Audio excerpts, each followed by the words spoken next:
दोस्तों, एक इंसान अपना घर बार छोड़कर, बीवी बच्चे से दूर होकर शहर के अंदर शहर की जिंदगी को अपनाकर रुपए पैसे कमाता है और एक एक रुपए इकट्ठा करके अपने बच्चों की परवरिश के लिए, घर की जरूरियात पूरी करने के लिए और बीवी के खर्चे को पूरा करने के लिए वो शहर के अंदर लगातार दिन रात एक करके कमाता है। लेकिन जब पत्नी उसकी गैर मौजूदगी में गैर मर्द की बाहों में झूले, उसके बिस्तर गर्म करे, तो जरा सोच कर देखिए ऐसी पत्नी को आप क्या कहेंगे। आज की जो घटना है वो बेहद दर्दनाक और शर्मनाक है। एक पति को जब पता चलता है कि उसकी पत्नी उसकी गैर मौजूदगी में पड़ोस के रहने वाले एक लड़के के साथ प्रेम प्रसंग में है और हर रात उसके साथ रंगरेलियां मनाती है, अय्याशियां करती है और शारीरिक संबंध बनाती है। जब उस पति को यह बात पता चलता है तो वो रातों रात शहर छोड़कर अपने घर आता है। जैसे ही घर के अंदर का नजारा देखता है तो पति अपनी पत्नी को उसके आशिक के साथ नग्न हालत में देखकर उसके पैरों तले जमीन खिसक जाती है। वो ये सोचने पर मजबूर हो जाता है कि जिस पत्नी को वो दिलो जान से ज्यादा चाहता था, जिस पत्नी के लिए वो अपना घर बार छोड़कर शहर की जिंदगी को अपनाकर उसके लिए रुपए पैसे कमा रहा था, वही पत्नी उसके नाक के नीचे उसे धोखा देकर किसी गैर मर्द के साथ रंगरेलियां मना रही है। तो वो गुस्से से आग बबूला हो गया और फिर उसने उस रात ऐसी घटना को अंजाम दिया जिसे आप सुनेंगे तो यकीनन आपका भी दिल दहल जाएगा।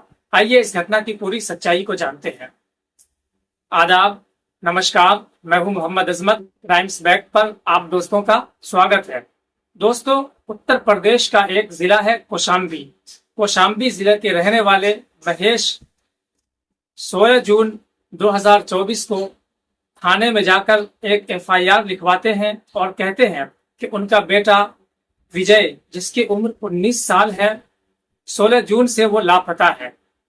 वो बाथरूम के लिए घर से बाहर जंगल जाने के लिए निकला था, लेकिन उसके बाद से लेकर अभी तक 2 दिन हो गए हैं, उसका कोई अता पता नहीं है। लिहाजा पुलिस गुमशुदगी की रिपोर्ट दर्ज करके छानबीन शुरू कर देती है। कई दिन के छानबीन के बाद भी जब कोई क्लू नहीं मिलता पुलिस को, तो पुलिस भी हैरान हो जाती है कि आखिर ऐसा क्या हुआ कि विजय कहाँ लापता हो गया, या उसके साथ कोई ऐसी अनहोनी तो नहीं हो गई जो हमारी नजरों से अभी तक ओझल है।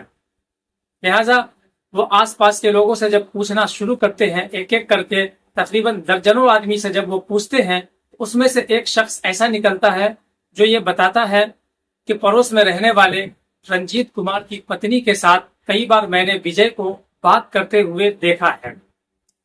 लिहाजा पुलिस को एक क्लू की जरूरत थी और वो क्लू पुलिस को मिल चुकी थी। पुलिस फौरन रंजीत कुमार की पत्नी के पास पहुंचती है और रंजीत कुमार की पत्नी से पूछती है कि विजय के साथ तुम्हारा क्या संबंध है। रंजीत कुमार की पत्नी कहती है कि विजय के साथ मेरा कोई भी संबंध नहीं है, बस पड़ोसी होने की वजह से हम दोनों कभी कभार बातें कर लिया करते थे। लेकिन पुलिस को पता नहीं क्यों रंजीत कुमार की पत्नी पर शक था। लिहाजा पुलिस सख्ती से जब पूछताछ करती है तो वो बताती है कि हाँ, उन दोनों के बीच प्रेम प्रसंग था, लेकिन वो कहाँ गया है इसका हमें पता नहीं है। तभी पुलिस उसका मोबाइल लेकर सर्वेलाइंस पर डालकर जब कॉल डिटेल निकालती है तो पता चलता है कि 16 जून की रात वो उसी के घर में था। उसके बाद से वो लापता हुआ है। जब पुलिस उसके साथ सख्ती करती है तो वो कहता है कि उस रात उसका पति बिना किसी को बताए घर के अंदर पहुंच जाता है और हम दोनों को आपत्तिजनक हालत में देख लेता है। हम दोनों एक दूसरे के साथ संबंध बना रहे थे, तभी वो घर के अंदर दाखिल हो जाता है। जैसे ही वो हम दोनों को देखता है वो गुस्से से आग बबूला हो जाता है, हम दोनों को मारने पीटने लगता है और कहता है कि तुम अगर अपना जान बचाना चाहती हो तो तुम साइड हट जाओ। उसकी पत्नी साइड में चली जाती है और उसके प्रेमी के साथ यानी विजय के साथ उसका पति वो हैवानियत करता है, जिसे सुनकर पुलिस भी कांप गई। दरअसल उसको तरपा तरपा कर मारता है और लास्ट में उसका गला घोंटकर उसकी हत्या कर देता है। पुलिस जब पूछती है कि तुम्हारा पति रंजीत कहाँ है, तो वो कहती है कि उसका पति अभी मुंबई जा चुका है और वो मुंबई में है। पुलिस भी हैरान और परेशान थी कि आखिर एक इंसान रातों रात मुंबई से घर कैसे आ सकता है और घर आकर एक आदमी की हत्या करके फिर मुंबई कैसे जा सकता है। जब सख्ती से उससे पूछताछ की जाती है तो वो महिला बताती है कि उसका पति उस रात को ही आकर उसकी हत्या कर देता है और फिर वो उसी रात को घर से चला जाता है। न आने की घर में किसी को पता होती है, न जाने के बारे में घर में किसी को भनक लगता है, न ही आसपास के लोग उसको देख पाते हैं।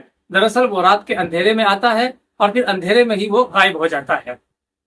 लिहाजा पुलिस उसके पति रंजीत कुमार से बात करती है और कहती है कि ऐसा है, तुम घर आ जाओ, तुमने जो भी किया है वो कोई बहुत बड़ा अपराध नहीं है। दरअसल पुलिस उसको घर बुलाना चाहती थी और वो ये जानना चाहती थी उस रात विजय को मारने के बाद उसकी लाश कहाँ छुपाई है।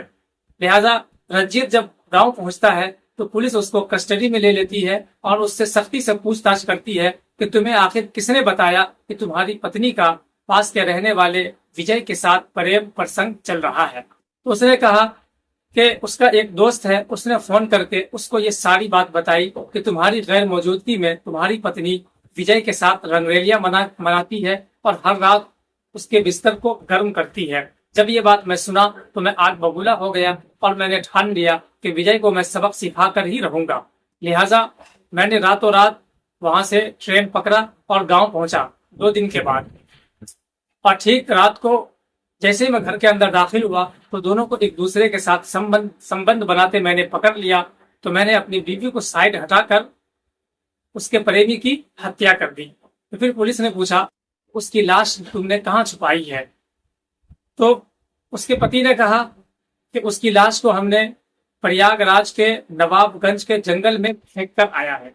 लिहाजा पुलिस जब मौके पर पहुंचती है तो वाकई विजय की लाश वहां मिल जाती है। उसकी लाश को कब्जे में लेकर पोस्टमार्टम के लिए भेज देती है और पुलिस फिलहाल इस मामले में और भी छानबीन शुरू कर रही है ताकि और भी कुछ एविडेंस मिल सके जिसके आधार पर आरोपी को सख्त से सख्त सजाएं दी जा सके। दोस्तों, ऐसी वीडियो बनाने का मकसद आप लोगों का दिल दुखाना नहीं है, बल्कि पति पत्नी के बीच जो एक विश्वास का रिश्ता होता है, उस रिश्ते में जब दरार आती है तो ऐसी घटनाएं अंजाम पाती है और फिर रिश्ते टूटने में जरा भी टाइम नहीं लगता है। जरा आप सोच कर देखिए कि जरा सी देर की खुशी के लिए 2 घर बर्बाद हो गए, 3 जिंदगियां हमेशा के लिए तहस नहस हो गई। विजय तो मर गया, उसका पति रंजीत हमेशा के लिए सलाखों के पीछे पहुंच गया और 3 बच्चे पीछे छोड़ गया जिसकी परवरिश कौन करेगा। और वो पत्नी जिसने चंद मिनट के मजे के लिए अपनी सारी जिंदगी को हमेशा के लिए बर्बाद कर दिया। दोस्तों, एक्स्ट्रा मैरिटल अफेयर एक ऐसी बुरी लानत है जिसमें अक्सर लोग लिप्त पाए जाते हैं। ये सारी चीजें लिव इन रिलेशनशिप, प्यार मोहब्बत या फिर एक्स्ट्रा मैरिटल अफेयर, ये सारे यूरोप के उगाए हुए फल है जो हमारे समाज के अंदर भी धीरे धीरे इसकी बीज दरख्तों का शक्ल इख्तियार कर रही है। हमारे जैसे लोगों को सोचना चाहिए कि इस बुराई से कैसे बचा जाए और अपने बच्चों को इस बुराई से कैसे दूर रखा जाए। दरअसल आए दिन ऐसी घटनाएं हमारे समाज के अंदर अब सैकड़ों नहीं हजारों की तादाद में सामने आती है। अब तो सोशल मीडिया का जमाना है, तो सोशल मीडिया के जरिए कहीं भी कोई घटना घटती है तो वो फौरन हम तक आप तक पहुंच जाती है। तो दोस्तों, ऐसी घटनाओं पर वीडियो बनाकर आप लोगों को अवेयर करना है कि अगर आपकी नजर में ऐसे लोग हैं जो ऐसी घटनाओं को अंजाम दे रहे हैं तो उनको बाज रखा जा सके, उनको रोका जा सके, ताकि और जिंदगी हमेशा के लिए बर्बाद ना हो, सलाखों के पीछे ना जाए और घर की खुशियां बर्बाद ना हो। दोस्तों, ये वीडियो अच्छी लगी हो तो इसे लाइक शेयर जरूर करें। चैनल पर नए हैं तो चैनल को भी सब्सक्राइब कर ले, बेल आइकॉन को भी दबा दे ताकि हर नई आने वाली वीडियो की नोटिफिकेशन आप लोगों तक पहुंचती रहे। फिर मिलते हैं किसी नेक्स्ट वीडियो में किसी नेक्स्ट टॉपिक के साथ। तब तक के लिए हमें इजाजत दें। आप अपना ख्याल रखें।